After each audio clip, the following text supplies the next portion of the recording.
बिस्मिल्लाहिर्रहमानिर्रहीम। Dear students, मैं हूं यासिर खान और आप देख रहे हैं YouTube channel learn with Khan. Management and cost accounting की लेक्चर सीरीज़ में हमारा आज से चैप्टर 4 स्टार्ट हो रहा है प्रोसेस कॉस्टिंग का। ये हमने चैप्टर जो इनिशियल लेक्चर आपको दिया था, मैंने मैनेजमेंट एंड कॉस्ट अकाउंटिंग का पहला, उस दिन हमने चैप्टर्स की एक लिस्ट बनाई थी कि ये चैप्टर्स हम इस प्ले लिस्ट में, जो बेसिक लेवल की प्ले लिस्ट है, इस प्ले लिस्ट में हम ये चैप्टर्स डिस्कस करेंगे। इसलिए तरतीब जो है वो हमारी अपनी है। आप अपनी जो भी कोई बुक्स वगैरह पढ़ रहे हैं वहाँ पे ये टॉपिक ढूंढें ये कहाँ पे है और उस हिसाब से आप पढ़ें।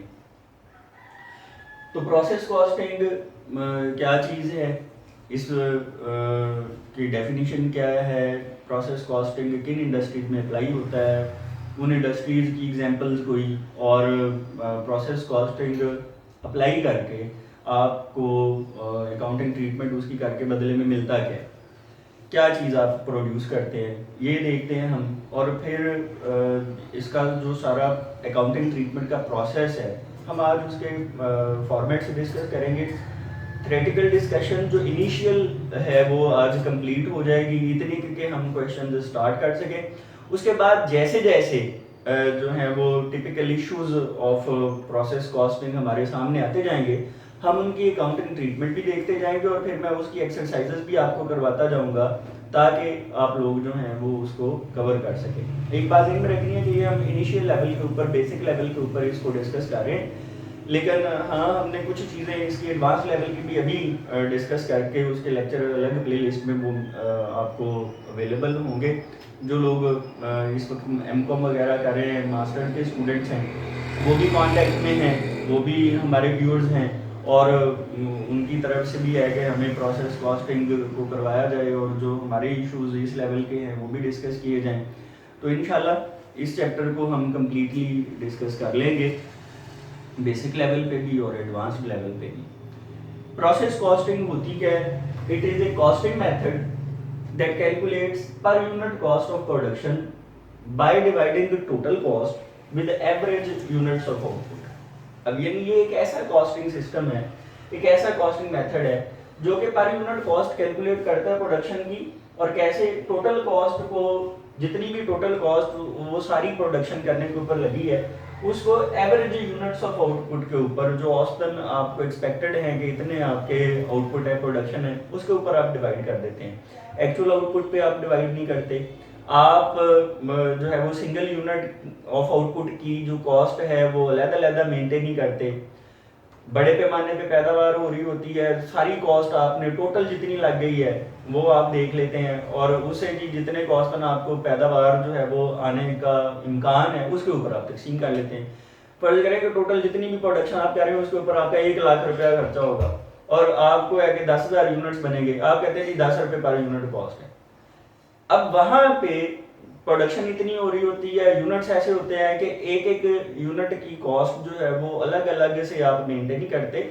टोटल कॉस्ट लग गई डिवाइडेड बाय जो टोटल आपकी पैदावार आपको एक्सपेक्टेड है, एवरेज जो औसतन एक्सपेक्टेड है, उसके ऊपर तकसीम करके पर यूनिट कॉस्ट कैलकुलेट कर लेते हैं। ये प्रोसेस कॉस्टिंग की डेफिनेशन है और यही इसकी डेफिनेशन जो है वो आपको जब मैं अभी फॉर्मेट पढ़ाता हूँ, आपको कैलकुलेशन सिखाता हूँ, वहाँ पे अप्लाई होती हुई नजर आएगी। This method of costing is applied by industries where, ये कहाँ पे अप्लाई होता है, उनमें क्या कैरेक्टरिस्टिक्स होती हैं, क्या उनके फीचर्स हैं। फिर जो आउटपुट होती है आपकी, वो जो प्रोडक्शन है आपकी, वो exactly similar units of output होते हैं, एक ही जैसे जो है वो पैदावार के यूनिट्स होते हैं और they are produced from same manufacturing process. एक मैन्युफैक्चरिंग प्रोसेस चलता है और उसी मैन्युफैक्चरिंग प्रोसेस से वो एक जैसी प्रोडक्ट्स जो हैं वो बन के सामने आ रही होती हैं।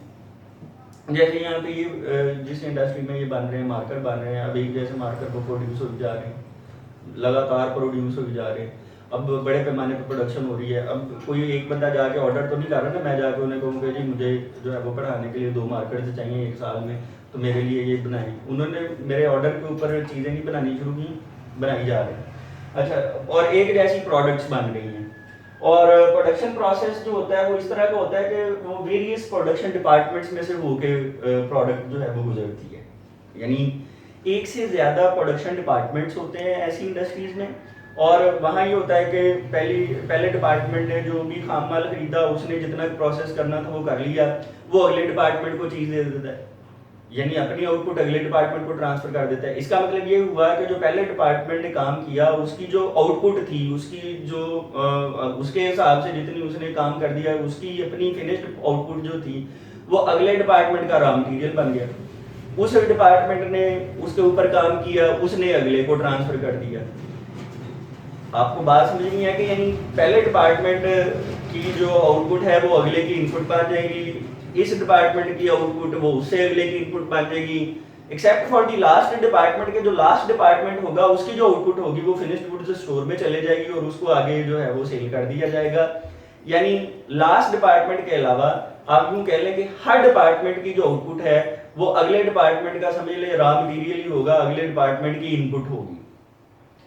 यानी समझना है आपको कि प्रोडक्शन प्रोसेस जो है वो it is composed of various production departments, और output of one production department is the input of next production department. और इसमें जो प्रोडक्शन होती है, जो आउटपुट होती है, दैट में बी जॉइंट प्रोडक्ट्स और बाय प्रोडक्ट्स ना। यानी क्या होता है कि एट ए टाइम जो है वो जो प्रोडक्शन प्रोसेस होता है उससे एक ही वक्त में कई प्रोडक्ट्स जो हैं वो बनती हैं, जॉइंट प्रोडक्ट्स बनती हैं। जैसे जो पेट्रोलियम इंडस्ट्री है उसके ऊपर वो जो आप क्रूड ऑयल लेके आ जाते हैं और उसको जब आप प्रोडक्शन प्रोसेस से गुजारते हैं तो उससे आगे कई तरह का जो है वो तेल डिफरेंट उसकी वैरायटीज जो है वो आ जाती हैं। ये जॉइंट प्रोडक्ट्स की एक एग्जांपल है।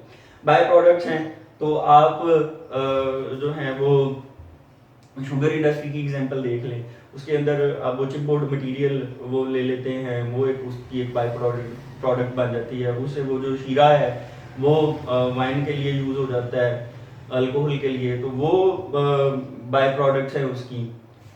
बाय प्रोडक्ट्स जो हैं और जॉइंट प्रोडक्ट्स, इसके ऊपर भी हम डिस्कशन करेंगे, यानी एडवांस लेवल के ऊपर जब हम इसी को डिस्कस करेंगे तो वहाँ पे हम प्रोसेस कॉस्टिंग के साथ जॉइंट प्रोडक्ट्स और बाय प्रोडक्ट्स की जो है वो डिस्कशन भी करेंगे। फिर उसके बाद ये ध्यान में रखें कि मैस आउटपुट हो रही होती है और इन एंटीसिपेशन ऑफ डिमांड होती है। यानी आपको पता है कि जी आपकी प्रोडक्ट की डिमांड है और आप उस हिसाब से जो है वो चीज़ें बनाई जाते हैं। मैस प्रोडक्शन का मतलब है लार्ज स्केल प्रोडक्शन, बड़े पैमाने की आप पैदावार करते हैं और आप ये नहीं देखते हैं कि आपको कोई बंदा आगे ऑर्डर दे। एक होता है कि प्रोडक्शन करें आप ऑर्डर के बाद, एक बंदा आगे आपको ऑर्डर देता है ये मेरी फलानी चीज़ बना दो, फलानी चीज़ बना दो, तो आप उस हिसाब से जिस तरह की उसकी ऑर्डर की स्पेसिफिकेशंस होती हैं आप उसके बाद वो चीज़ बनाते हैं। दूसरा होता है कि आप ये नहीं सोचते हैं कि आप ओवरऑल जो है वो मार्केट को एनालाइज करते हैं। आप ओवरऑल मार्केट के एनालिसिस के बाद आप समझते हैं कि जी इस तरह की चीज़ें आपको बनानी चाहिए, आप वो चीज़ें जो है वो बना देते हैं, आप प्रोडक्शन कर देते हैं और चीज़ें जो है वो बिकती रहती हैं। यानी बड़े पैमाने के ऊपर आप चीज़ें बनाते हैं, मैस प्रोडक्शन करते हैं, इन एंटीसिपेशन ऑफ डिमांड करते हैं, नॉट ऑन ऑर्डर्स के ऊपर नहीं आप करते हैं।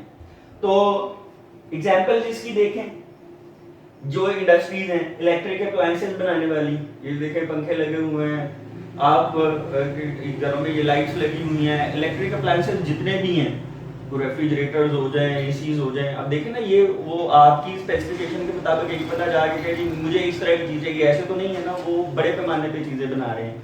फिर टेक्सटाइल इंडस्ट्री है, केमिकल्स इंडस्ट्री है, सीमेंट इंडस्ट्री है, शुगर इंडस्ट्री है, पेट्रोलियम प्रोडक्ट्स की इंडस्ट्री है, रबड़ की इंडस्ट्री है, फार्मास्यूटिकल कंपनीज हैं। तो ये सारी जो हैं ये ऐसे प्रोडक्शन प्रोसेसेस हैं जहाँ ये कैरेक्टरिस्टिक्स जो हैं वो पूरी उतरती हैं और इसलिए ये अपनी प्रोडक्ट की जो पर यूनिट कॉस्ट है वो प्रोसेस कॉस्टिंग अप्लाई करके कैलकुलेट करते हैं, या कोई और मेथड ऑफ कॉस्टिंग जो है वो अप्लाई हो भी नहीं सकता, कॉस्ट नहीं उनको जो है वो पता चल सकती, पर यूनिट ऐसी ही आएगी।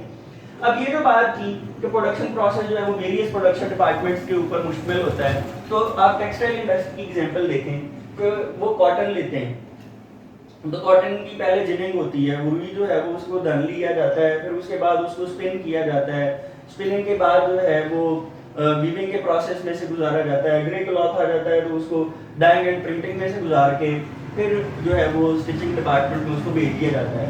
अब ये सारे जो काम हैं आप जरा गौर करें कि ये वेरियस इसके प्रोडक्शन स्टेप्स हैं, प्रोडक्शन प्रोसेस के जो है वो स्टेजेस हैं, और एक की जो आउटपुट बन रही है वो अगले की इनपुट बन रही है, अगले की जो आउटपुट है वो उससे अगले की इनपुट बन रही है, except for the last one कि उसकी जो आउटपुट है वो फिनिश गुड्स स्टोर में जाके बेच दी जाएगी। यानी इस तरह से ये बाकी भी इंडस्ट्रीज जितनी हैं उनके अंदर जो है वो प्रोडक्शन प्रोसेस इसी तरह से वेरियस स्टेप्स में से, वेरियस फेजेस में से होकर गुजरता है। अकाउंटिंग ट्रीटमेंट जब हम करेंगे, प्रोसेस कॉस्टिंग अप्लाई करेंगे, तो हमारे पास जो है वो हम क्या चीज बनाएंगे, result of process costing method will be, या तो हमारे पास कॉस्ट ऑफ प्रोडक्शन रिपोर्ट बन के आ जाएगी, रिपोर्ट फॉर्म में हम ये काम करेंगे, या उसको प्रोसेस कॉस्ट शीट भी कह लेते हैं। यानी कॉस्ट ऑफ प्रोडक्शन रिपोर्ट या प्रोसेस कॉस्ट शीट ये एक ही बात है। बेसिक लेवल के ऊपर आपको यही बनानी सिखाई जाएगी, रिपोर्ट बनानी सिखाई जाएगी, रिपोर्ट के मामला दिखाए जाएंगे। फिर प्रोसेस कॉस्ट अकाउंट, ये जो है वो ACMA वगैरह में इस तरह से अकाउंट्स भी बनाए जाते हैं, आपको अकाउंट भी बनाने सिखाए जाएंगे, यानी रिपोर्ट भी अकाउंट भी। लेकिन इनिशियली हम जो है वो कॉस्ट ऑफ प्रोडक्शन रिपोर्ट बनानी सीखेंगे, यानी हम इस काम के ऊपर ही रहेंगे, अभी ये काम जो है वो स्टार्ट नहीं करेंगे। फिर उसके बाद जो क्वेश्चंस हम करेंगे, अभी दोनों तरह के ये क्वेश्चंस जो हैं वो भी मैंने दोनों तरह के आपको कराने। जो बेसिक लेवल की प्लेलिस्ट होगी उसमें जो क्वेश्चंस होंगे उसमें वर्किंग प्रोसेस ओपनिंग नहीं होगा, यानी कभी भी जो है वो जो वर्किंग प्रोसेस दिया होगा वो ओपनिंग वर्किंग प्रोसेस की ट्रीटमेंट जो है वो उसमें नहीं करनी है हमने। लेकिन जो एडवांस लेवल की प्लेलिस्ट करानी है उसमें जो क्वेश्चंस आपको करवाने हैं ये दोनों ही जो है वो इसी फेज में इंशाल्लाह डिस्कस होंगी। वर्किंग प्रोसेस ओपनिंग की ट्रीटमेंट भी होगी, जो units in working process opening है उनकी ट्रीटमेंट भी हम सीखेंगे।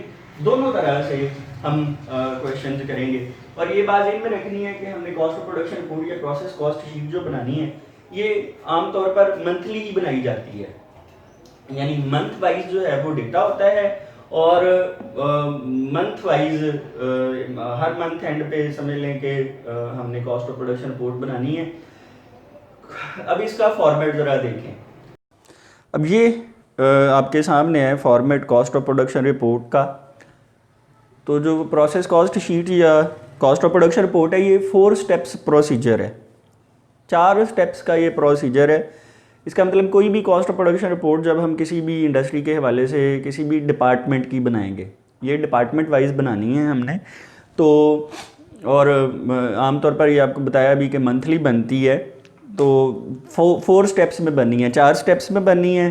कैसे बननी है, पहले इसकी हेडिंग लिखेंगे हम, नेम ऑफ इंडस्ट्री आएगा, cost of production report CPR, और फिर कोलन साइन, और उसके आगे डिपार्टमेंट अगर नेम दिया है तो नेम आ जाएगा, डिपार्टमेंट का नंबर है तो नंबर आ जाएगा, और फॉर द पीरियड एंडेड लिखेंगे। फिर हम यहाँ पे वो जो भी पीरियड एंड हो रहा होगा जिस तारीख को वो लिख देंगे जब हम बना रहे हैं। तो अब यहाँ पे ज़रा ये गौर करें कि ये मंथली डेटा होगा, और यहाँ पे हमने फॉर दी पीरियड एंडेड लिखा है। आमतौर पर स्टूडेंट्स को एक आदत पड़ जाती है कि वो फॉर द ईयर एंडेड लिखते हैं। तो मैं हमेशा स्टूडेंट से ये कहता हूँ कि देखें अकाउंटिंग पीरियड जो है वो दैट में भी 1 मंथ, 3 मंथ, 6 मंथ्स और 1 ईयर और एनी अदर पीरियड आपको उसका काम करना पड़ सकता है। तो स्टूडेंट्स जो होते हैं वो ईयर बार बार लिखते हैं, तो फिर यहाँ पे भी ईयर लिख जाते हैं। देखें लफ्ज़ पीरियड यूज़ किया करें, अकाउंटिंग पीरियड से लफ्ज़ पीरियड यूज़ किया करें, जिसका आपको जो है वो अकाउंटिंग ट्रीटमेंट किसी भी हवाले से करना पड़े, ताकि क्वेश्चन में अगर किसी में मंथली डेटा है तो फिर भी आप पीरियड लिखें वो ठीक हो, अगर वो क्वार्टरली डेटा है, सेमी एनुअली डेटा है, तो जिस तरह का भी वो लफ्ज़ पीरियड उसको कवर कर लेगा, तो ईयर लिखने से वो टेक्निकली जो हेडिंग है वो गलत हो जाएगी। तो पहला स्टेप क्वांटिटी शेड्यूल है। क्वांटिटी शेड्यूल हमने बनाना है, जो भी डिपार्टमेंट के हवाले से हमने काम शुरू किया है तो हमने क्वांटिटी शेड्यूल बनाना है कि कितना हमारी इनपुट और आउटपुट है, यूनिट्स वो रिकॉन्साइल करने हैं, हमने बराबर होने चाहिए वो। अच्छा, ये आप रिपोर्ट देखने लगें, इस रिपोर्ट में एक बात ध्यान में रखें, ये जितने भी स्टेप्स आपने पढ़ने हैं, बार बार 2 बातें कहीं लिखी होंगी कि अगर पहले वाला डिपार्टमेंट हो और अगर पहले के बाद वाला कोई भी डिपार्टमेंट हो। अब इस बात का क्या मतलब है, आपको मैंने समझाया अभी लेक्चर के स्टार्ट में कि प्रोसेस कॉस्टिंग उन इंडस्ट्रीज़ में अप्लाई होती है जहाँ पे प्रोडक्शन जो है वो वेरियस प्रोडक्शन डिपार्टमेंट्स में से होके गुजरती है। इसका मतलब जहाँ डिपार्टमेंट, जहाँ प्रोडक्शन स्टार्ट होगी वो पहला डिपार्टमेंट है, और उसके बाद जो है वो अगले डिपार्टमेंट को ट्रांसफ़र कर दे वो दूसरा है, वो उसे अगले को आउटपुट ट्रांसफ़र कर दे वो तीसरा है। यानी इस तरह से आगे कई डिपार्टमेंट्स हो सकते हैं। तो ये ज़रा ज़हन में रखना है कि ये रिपोर्ट जब हमने बनानी है तो पहले डिपार्टमेंट की अगर आप रिपोर्ट बना रहे हैं तो वहाँ पे वर्डिंग कुछ और तरह से यूज़ होनी है। पहले के बाद वाले सारे डिपार्टमेंट्स में, चाहे वो दूसरा, तीसरा, चौथा, पांचवा या कोई भी और है, पहले के बाद वाले सारे डिपार्टमेंट्स में वर्डिंग ज़रा एक जैसी है। ये आपने ज़हन में रखना है कि पहले डिपार्टमेंट की वर्डिंग और पहले के बाद वाले सारे डिपार्टमेंट्स की वर्डिंग, इनमें फ़र्क है। तो वो गौर से देखना है आपने कि क्या अल्फाज आपने यूज़ करने हैं। अब ये 3 कॉलम्स हैं, डिटेल्स, आउटपुट्स और इनपुट्स। तो अगर तो पहला डिपार्टमेंट है तो उसने प्रोडक्शन शुरू करनी है तो वो लिखेगा यूनिट से स्टार्टेड इन प्रोसेस, और अगर पहले के बाद वाला कोई डिपार्टमेंट है तो वो यकीनन लिखेगा units received from previous department. अब आप गौर करें ना कि पहले के पीछे तो कोई नहीं है ना कि पहला कहे जी मैंने ये प्रीवियस से रिसीव किए हैं, तो पहले डिपार्टमेंट में तो ये वर्डिंग नहीं आ सकती है। तो ये जो वर्डिंग है units received from previous department, ये पहले के बाद वाले डिपार्टमेंट्स में यूज़ होगी। इनपुट में चाहे यूनिट्स स्टार्टेड इन प्रोसेस हैं या चाहे units received from previous department है, इनको इनपुट्स में लिख लिया जाएगा। फिर उसके बाद अच्छा ये जो इनपुट के यूनिट्स हैं ये हमने थोड़ा राइट करके आगे को करके लिखे हैं, तो जब हमने आउटपुट के लिखने हैं तो वो थोड़ा लेफ़्ट को करके लिखने हैं। ये ज़रा ऐसे ही फ़र्क करने के लिए कि अच्छा ये इनपुट के यूनिट्स हैं और ये आउटपुट के यूनिट्स हैं। यहाँ ये एक बात गौर से जो है वो समझें कि अगर units in work in process opening भी हों तो वो यहाँ पे यूनिट्स स्टार्टेड इन प्रोसेस से पहले या units received from previous department से ऊपर इनपुट में लिखे जाएंगे। और वो अभी हमने जो इनिशियली मैंने आपको क्वेश्चंस स्टार्ट कराने हैं वहाँ पे हमने यही काम फ़िलहाल नहीं करना, लेकिन इसी जो है वो बैठक में, इसी जो है वो फ्लो में अभी हमने जब ये टॉपिक करना है तो उनके अंदर ही आपको पहले मैंने उसके बगैर वाले क्वेश्चंस कराने हैं यूनिट्स इन प्रोसेस ओपनिंग के, लेकिन उसके बाद वो भी अभी करवा देने हैं ताकि जो एमकॉम के स्टूडेंट्स, वो जो व्यूअर्स हैं वो हमारे साथ हैं, काम कर रहे हैं, उनको जो है वो इस बात का फ़ायदा हो जाए, उनका ये टॉपिक कवर हो जाए। तो थोड़ा लेफ़्ट को करके जो हम लिखेंगे units completed and transferred out, ये आउटपुट है हमारी, यानी जो उस पीरियड में जो यूनिट्स बन गए और उसने अगले डिपार्टमेंट को ट्रांसफ़र कर दिए, बना के मुकम्मल करके अगले डिपार्टमेंट को ट्रांसफ़र कर दिए, वो आउटपुट में आ जाएंगे। फिर units completed but not transferred, वो यूनिट्स जो मुकम्मल हो गए लेकिन ट्रांसफ़र नहीं हुए, वो भी आउटपुट में आ जाएंगे। और यानी बाज़ औक़ात यूँ होता है कि वो बिल्कुल मंथ एंड के ऊपर आके बनते हैं और वो किसी वजह से रह जाते हैं, वो अगले डिपार्टमेंट को ट्रांसफ़र नहीं हो पाते हैं, तो वो उधर ही पड़े होते हैं, तो आउटपुट तो वो हैं ना, तो उनको आउटपुट में लिखना है। तीसरे नंबर पे यूनिट्स इन प्रोसेस क्लोजिंग आने हैं और उनकी साथ स्टेज ऑफ कंप्लीशन आनी है। प्रोडक्शन के 3 एलिमेंट्स हैं, डायरेक्ट मटीरियल्स, डायरेक्ट लेबर और एफएच। प्रोडक्शन कॉस्ट के यही 3 एलिमेंट्स हैं। तो ये जो हैं वो उनके हवाले से बाज़ औक़ात यूँ होता है कि जो यूनिट्स इन प्रोसेस होते हैं क्लोजिंग, वो तीनों एलिमेंट्स के ऊपर एक ही स्टेज पे होते हैं। मसलन वो कहते हैं जी 70% कंप्लीट हैं, इसका मतलब है कि मटेरियल भी 70% लग चुका हुआ है, लेबर भी और एफओएच भी। इसका मतलब अभी भी कॉस्ट पूरी नहीं लगी है, कॉस्ट पूरी नहीं लगी है, अभी वो नहीं बने, इसीलिए तो वो यूनिट्स इन प्रोसेस हैं। तो वो जिस भी स्टेज पे हों वो आ जाने हैं। अच्छा, बाज़ औक़ात यूँ भी होता है कि मटेरियल के हवाले से वो किसी और स्टेज पे होते हैं, लेबर और एफओएच के हवाले से वो किसी और स्टेज पे होते हैं। बाज़ औक़ात यूँ होता है कि मटेरियल, लेबर और एफओएच तीनों की स्टेज ऑफ कंप्लीशन जो है वो डिफरेंट होती है। तो जैसी भी सिचुएशन हो, जैसे भी सर्कमस्टांस हो, वो यहाँ पे आपने नोट डाउन कर देने हैं। यूनिट्स इन प्रोसेस क्लोजिंग के बाद जो यूनिट्स लॉस्ट नॉर्मल और यूनिट्स लॉस्ट एबनॉर्मल आया करेंगे और एबनॉर्मल के साथ उनकी स्टेज ऑफ कंप्लीशन भी आया करेगी। अच्छा, यहाँ पे आपने ज़हन में रखना है कि हमने जो है वो यूनिट्स लॉस्ट नॉर्मल और एबनॉर्मल ये लिखने हैं। ये नॉर्मल लॉस क्या होता है और एबनॉर्मल लॉस क्या होता है, इनकी डेफिनीशन क्या है, इनकी अकाउंटिंग ट्रीटमेंट क्या है।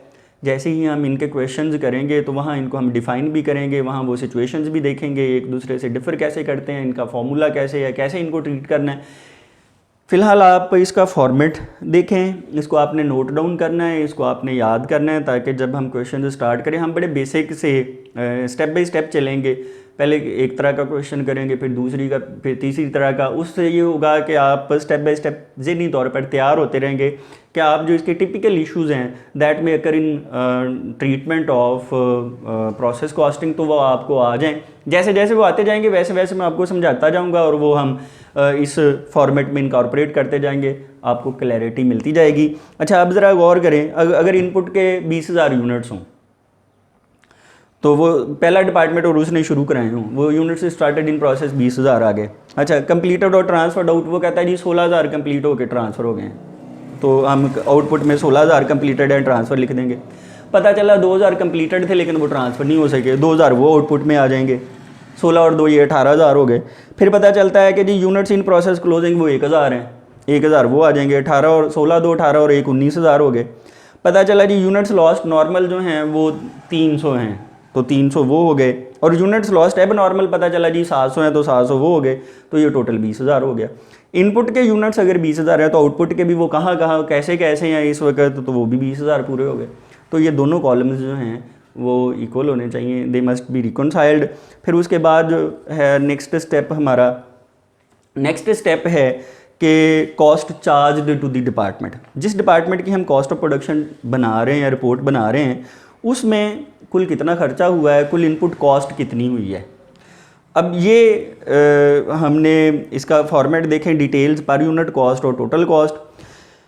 यहाँ भी अगर पहला डिपार्टमेंट होगा तो अल्फाज कुछ और तरह से होंगे, अगर पहले के बाद वाला कोई डिपार्टमेंट होगा तो अल्फाज कुछ और तरह से होंगे। लफ्ज़ों से भी आपको समझ आएगी, मैंने साथ साथ उसके नोट भी कर दिया है, आपको वो हिंट्स भी दे दिए हैं, वो एरोज़ लगा दिए हैं, आपने उन बातों को ज़रा ज़हन में रखना है। Cost received from previous department, अब ये आपको लफ्ज़ों से ज़ाहिर हो रहा है, ये कोई पहले डिपार्टमेंट की तो वर्डिंग नहीं है ना, ये दूसरा तीसरा चौथा पाँचवीं कह सकता है ना कि पिछले से जनाब मुझे इतनी कॉस्ट आई, जो यूनिट्स आपने लिए उनके ऊपर पिछले ने कॉस्ट भी लगा के दी तो वो भी आपके पास आ गई। तो cost received from previous department, total आपको पता होगी, वो जितने यूनिट्स आए हैं उसके ऊपर डिवाइड कर देंगे तो पर यूनिट भी आपके इल्म में होगी, वो पर यूनिट कॉस्ट यहाँ आ जाएगी। फिर ये जो दो बातें आगे लिखी हैं, adjusted per unit cost of previous department, और बिकॉज ऑफ क्या वजह बनी ये एडजस्ट करने की, इंक्रीज़ इन यूनिट्स बढ़ गए। अब बाज़ औक़ात यूँ भी होता है कि यूनिट्स की तादाद में इजाफा हो जाता है। मसलन आप फ़र्ज़ करें कि तीसरा डिपार्टमेंट है और आप उसमें बैठे हुए हैं और आप उसकी अकाउंटिंग ट्रीटमेंट कर रहे हैं, तो पिछले दो डिपार्टमेंट्स, पहले ने दूसरे को और जब दूसरे ने तीसरे को चीज़ें भेजी तो तीसरे ने उसमें कोई मटीरियल ऐड किया। अब कोई मटीरियल ऐड होगा तो यकीनी बात है आमतौर पर वो यूनिट्स की तादाद में जो है वो इजाफा कर देगा। अब अगर यूनिट्स की तादाद बढ़ गई तो आपको पर यूनिट कॉस्ट में कुछ एडजस्टमेंट करनी पड़ेगी। टोटल कॉस्ट तो जितनी लगी हुई थी वो उतनी होगी, उसमें एडजस्ट नहीं किया जाएगा। टोटल कॉस्ट में डैश लगाया हुआ है तो पर यूनिट कॉस्ट को दोबारा जो है वो हम कैलकुलेट करेंगे, और वो कैसे होगा वो भी आपको बता देंगे जब इसके क्वेश्चंस करेंगे। हाँ, फिर अगली बात, adjusted per unit cost of previous department, और यहाँ वजह बनेगी उसकी नॉर्मल लॉस। ये जो तीन लाइनें पहली लिखी हैं, और नॉर्मल लॉस वाली भी ये ज़रा ध्यान में रखें कि पर यूनिट कॉस्ट में एडजस्टमेंट आएगी कॉलम में, टोटल कॉस्ट में कुछ नहीं करना। ये जो तीन लाइनें मैं बता रहा था कि लिखी हैं, ये सारी पहले के बाद वाले डिपार्टमेंट से बिलोंग करती हैं। पहले डिपार्टमेंट की कॉस्ट ऑफ प्रोडक्शन रिपोर्ट में ये अल्फाज यूज़ नहीं हो सकते। अच्छा, कॉस्ट रिसीव्ड फ्रॉम प्रीवियस और कॉस्ट एडेड बाय डिपार्टमेंट, ये भी देखें, यानी पिछलों से रिसीव की और फिर खुद ऐड की, ये वर्डिंग पहले के बाद वाले किसी डिपार्टमेंट की है। अच्छा, अगली जो है cost put into process या cost incurred by the department, ये अल्फाज यूज़ करेगा अगर पहला डिपार्टमेंट है।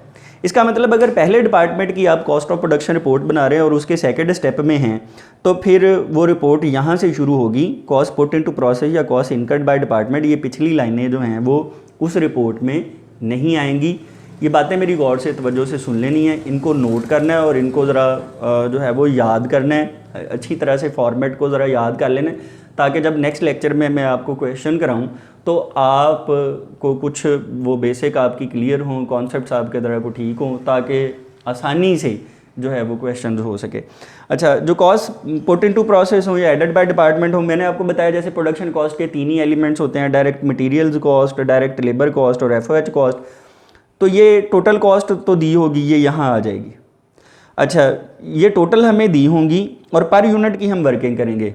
जब हम ये बना रहे होंगे, क्वेश्चन कर रहे होंगे तो टोटल कॉस्ट तो लिख लेंगे, लेकिन पर यूनिट कॉस्ट में ये जो चीज़ें हैं, मटेरियल की पर यूनिट कॉस्ट कितनी है, लेबर की और एफएच की, ये हमें देनी होगी, ये हमें फाइंड करनी होगी, तो ये हम उसको छोड़ देंगे और फिर हम अगले स्टेप्स के ऊपर मूव कर जाएंगे।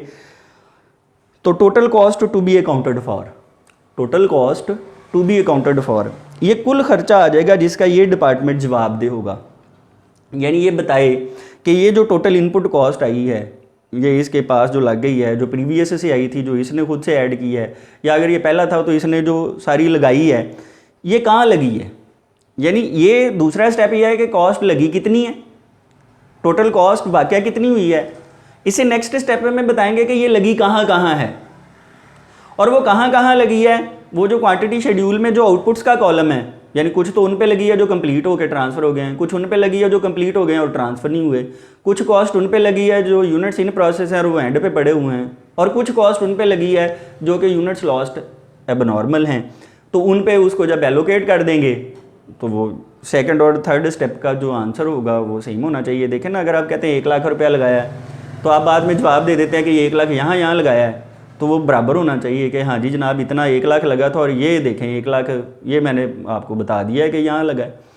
ये चीज़ जो है वो आपने देखनी है। अच्छा, सेकंड स्टेप के बाद थर्ड स्टेप आमतौर पर यूँ हुआ करेगा कि जब हम क्वेश्चन कर रहे होंगे तो थर्ड स्टेप के लिए 1 पेज 1.5 पेज जितना कि हमें लगे कि अच्छा ये इतनी जगह जो है वो इसके लिए चाहिए, हम वो छोड़ दिया करेंगे और हम फोर्थ स्टेप वो वर्किंग वाले स्टेप के ऊपर चले जाया करेंगे।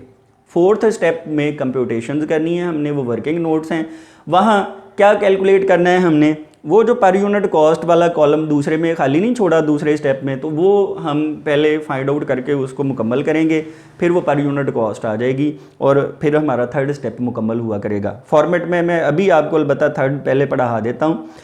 Cost accounted for as follows, कि कॉस्ट को आप अकाउंट फॉर कर देंगे कि ये ले जी एलोकेट कर दिया मैंने, अकाउंटेड फॉर मतलब एलोकेटेड, आपने उसको बता दिया कि ये यहाँ लगी है इतनी, ये यहाँ लगी है। कॉस्ट की तफसील दर्ज झैल है कि आप बता रहे हैं कि जो कॉस्ट लगी है ये ले जनाब यहाँ लगी है।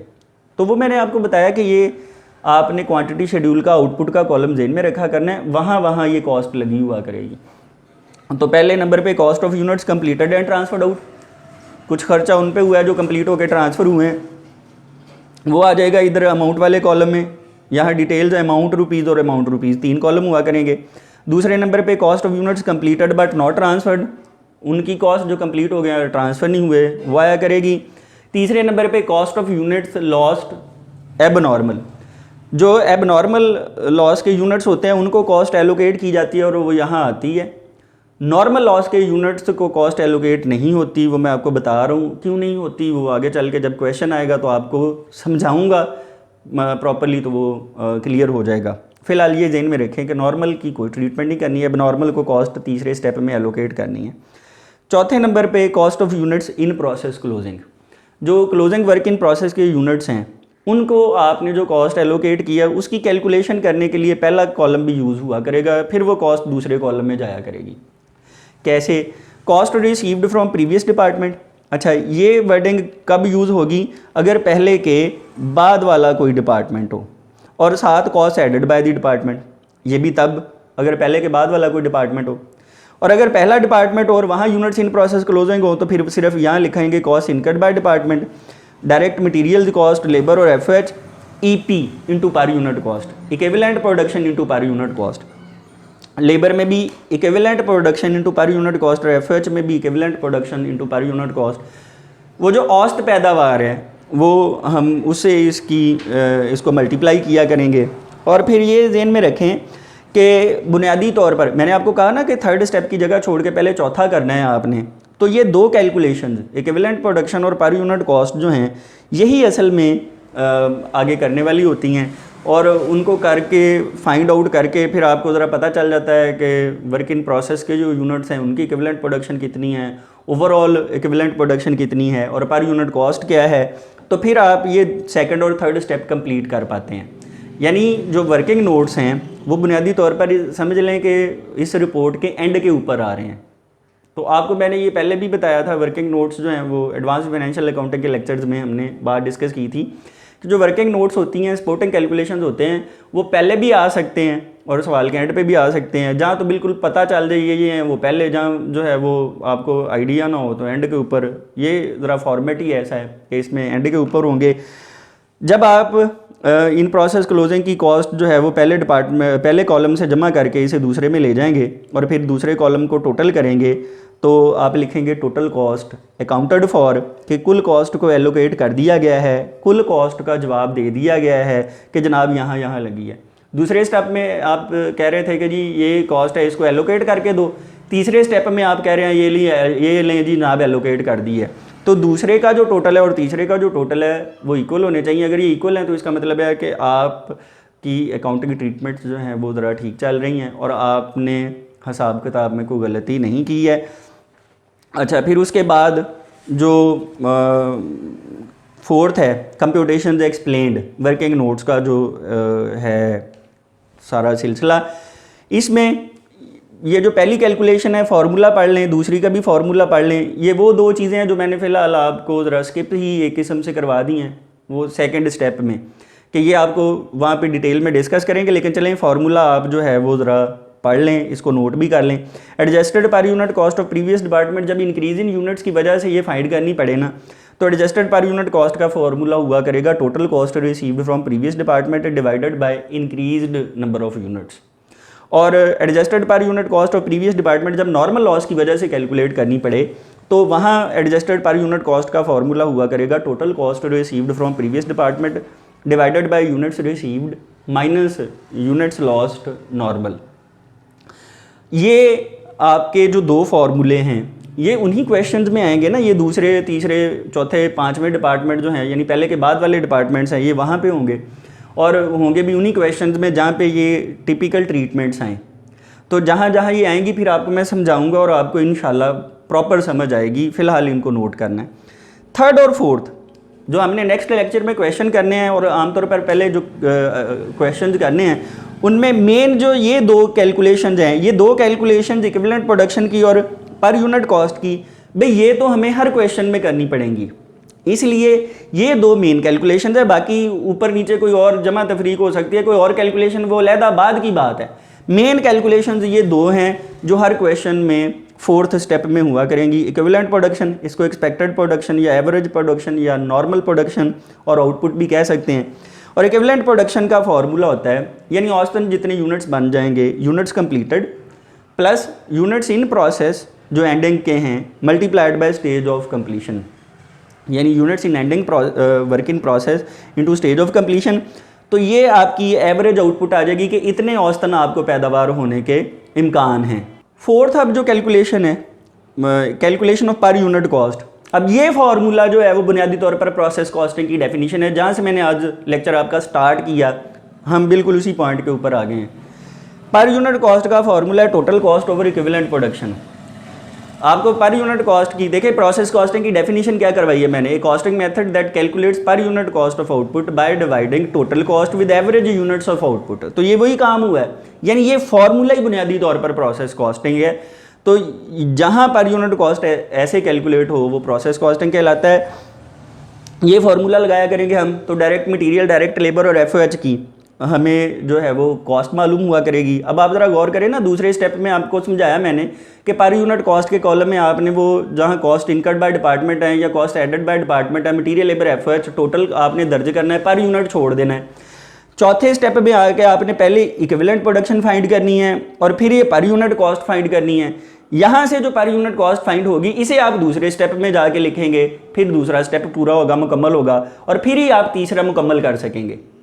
तो इसलिए दूसरे स्टेप को करने के बाद उसके एंड पे भी कुछ चीज़ें छोड़ दी जाती हैं। थर्ड स्टेप के लिए हमने पूरा पेज छोड़ दिया करना है, 1.5 पेज अगर चाहिए वो छोड़ दिया करना है, फिर हमने चौथा स्टेप मुकम्मल किया करना है और उसके बाद सेकंड और थर्ड स्टेप कंप्लीट हो जाया करेंगे।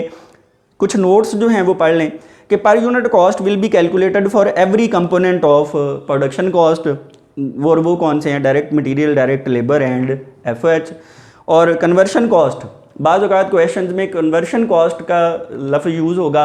अब conversion cost is equal to direct labour cost plus FOH cost. जहाँ भी वो कन्वर्शन का एलिमेंट यूज़ करे तो उसका मुराद लेबर और एफर्ट इकट्ठा करके ही ली जाएगी।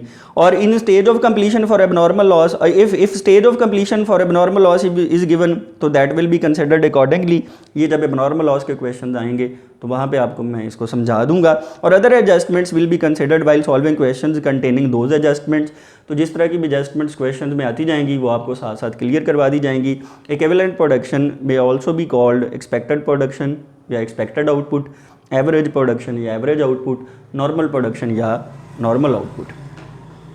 ये है फॉर्मेट सारा। अब आपको मैंने 4 के 4 स्टेप्स बता दिए हैं।